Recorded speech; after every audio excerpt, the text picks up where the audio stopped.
Hey everybody, it's Mr. Hasquin, and I'm back with more things that you should know by being alive. More of the presidents. We finally hit a president that I was alive for. This is one from my lifetime. This is Richard Milhouse Nixon. So, who was Richard Nixon? He was the 37th president of the United States from 1969 to 1974. He previously had served as vice president in the Dwight Eisenhower administration. He's the only U.S. president to have resigned from office. He is known for his skills in foreign policy, especially when it came to dealing with China and the Soviet Union.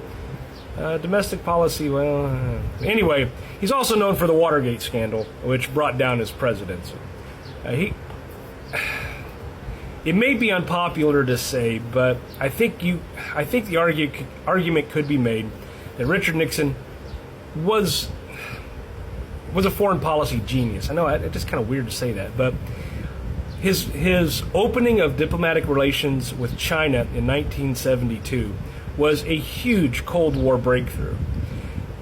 Add to that, pioneering the practice of détente, or the easing of tensions with the Soviet Union, starting with the signing of the SALT I Treaty, the Strategic Arms Limitations Treaty.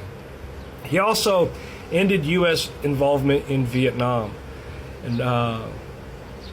But you got to temper that with, there was a great deal of controversy with the escalated bombings that took place in Cambodia and Laos before the Vietnam War came to an end. He did support the Yom Kippur War airlift to aid Israel in 1973. He is often praised for this shrewd realpolitik diplomacy. As far as his domestic achievements, he created the Environmental Protection Agency. He signed Title IX, which advanced gender equity in education and athletics. He backed the desegregation of Southern schools. He supported affirmative action early on, and he enforced wage and price controls during a time of economic turmoil.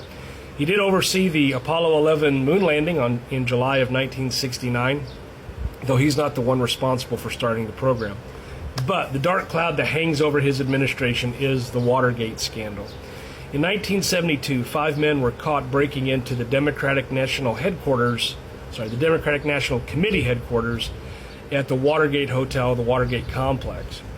And a cover-up of this action was linked to Nixon's re-election committee, it's known as CREEP, the Committee to Re-elect the President. As the investigation deepened, Nixon refused to turn over secret Oval Office recordings. But the smoking gun tape revealed he tried to obstruct the investigation. And so with that, and facing impeachment, Nixon chose to resign on August 8th of 1974, and as a result, his vice president, Gerald Ford, became president. And then Gerald Ford took the step to pardon Nixon 1 month later. There's kind of a paradox about Richard Nixon. He was a brilliant political mind who won 49 states in the 1972 election. Yet, man, he distrusted the press, the public, and even his own staff. There was almost like a political paranoia that followed him about. Perhaps it was because he was just deeply insecure, despite his success.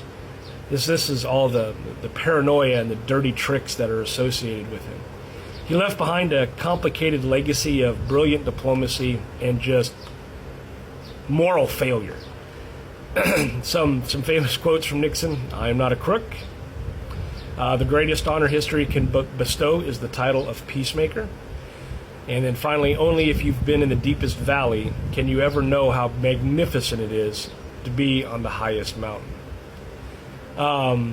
As far as his legacy goes, he's often ranked as like a middle-tier president due to the contrast of his policy successes and the scandal, mostly with foreign policy. His China and Cold War diplomacy remain high points of American foreign policy. Watergate forever changed his public trust in government, and the role of investigative journalism was really amped up as a result. So a fun fact I find about him, he was raised as a Quaker or belonging to the Society of Friends. He lived on a lemon farm in Yorba Linda, California.